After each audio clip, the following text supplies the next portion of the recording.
அனைவருக்கும் வணக்கம்.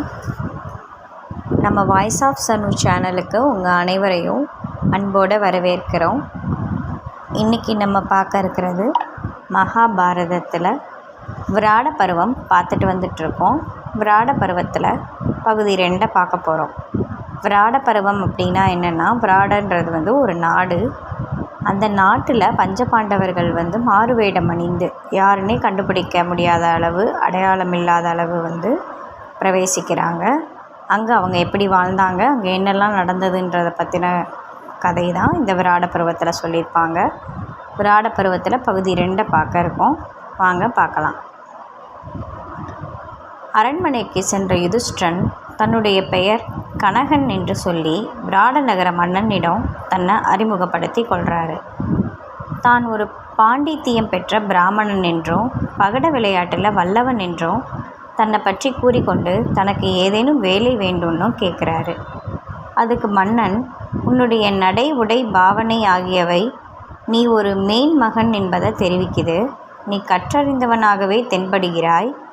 அதனால் என்னுடைய தோழனா உன்னை என்னோட வச்சுக்கிறேன் அப்படின்னு சொல்கிறாரு. அரிய பெரிய விஷயங்களை நீ எனக்கு தெரிவிக்கணும். ஓய்வு வேலைகளில் நீ என்னோட சேர்ந்து பகட விளையாடுன்னு சொல்கிறாரு.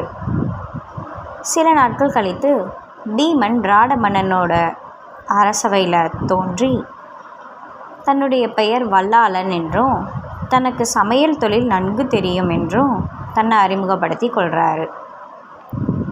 தன்னுடைய தொழிலுக்கு அறிகுறியாக தன்னோட கையில் அவன் கரண்டி ஒன்றை வச்சிருந்தான். விதவிதமான பட்சணங்களை சமைத்து மன்னரை திருப்திப்படுத்த என்னால் முடியும்னு அவன் உறுதி கூறுறான். மற்றும் நன்றாக மற்போர் புரிந்து மண்ணை கவர்றதுக்கு மகிழ்விக்க முடியும் இன்னும் தெரிவித்து தனக்கு வேலை வேணும்னு கேட்குறான். புதிதாக வந்தவனுடைய கம்பீரமான உடல் அமைப்பை பார்த்து மன்னன் ஆச்சரியப்படுறாரு. இவன் சேனைப்படை ஒன்றுக்கு தலைமை வகிக்கும் தகுதி வாய்ந்தவன் என்று அரசன் நின்றார். அரண்மனை மடப்பள்ளியில் தலைமை சமையல்காரனாக நியமிக்கப்படுறாரு பீமன். தாறுமாறாக உடை அணிந்து பேடு ஒருத்தி அங்கு நின்று கொண்டிருந்தவங்களை ஒதுக்கி தள்ளிவிட்டு விராட மன்னனோட முன்னிலையில் வந்தா. பிரஹன்னலா எப்படின்னு தன்னோட பேரை அறிமுகப்படுத்தி கொள்கிறா. இந்திரலோகத்தில் வசித்த பொழுது அர்ஜுனன் 1 வருட காலம் பேடுவாக இருக்க வேண்டும் என்று ஊர்வசி சாபமிட்டிருந்தா.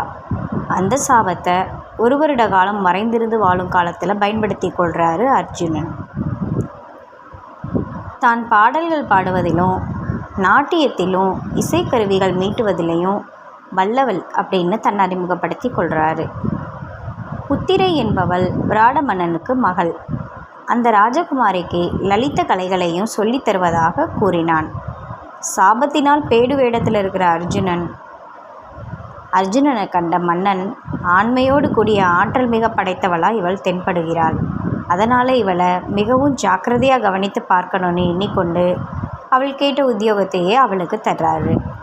விராட மன்னன் தன் அரண்மனை லாயத்தில் இருந்த குதிரைகளை பார்வையிட்டு கொண்டிருந்தார். அப்போது அழகு வாய்ந்த மனிதன் ஒருவன் தன் பெயர் தமக்ரந்தி என்றும் தான் குதிரைகளை பழக்குவதில் மிகவும் வல்லவன்னு தன்னை அறிமுகப்படுத்தி கொள்கிறாரு. தனக்கு உணவும் உடையும் தங்க இடமும் கொடுத்தா போதும்னோ குதிரையை நல்லா பார்த்துக்குவேன், அந்த வேலையை எனக்கு தரணும்னு கேட்டுக்கொள்கிறாரு.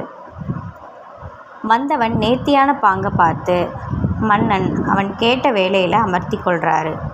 குதிரை லாயத்தில் வேலைக்கு சேர்ந்தான் நகுலன். ஆக 4 பேரும் இப்போதைக்கு வேலைக்கு சேர்ந்துட்டாங்க. சரியா? யாரோட நாட்டில்? விராட மன்னனோட அரசவையில். அந்த நாட்டில் ஒவ்வொருத்தரும் ஒவ்வொரு வேலைகளில் பணியமர்த்தப்படுறாங்க.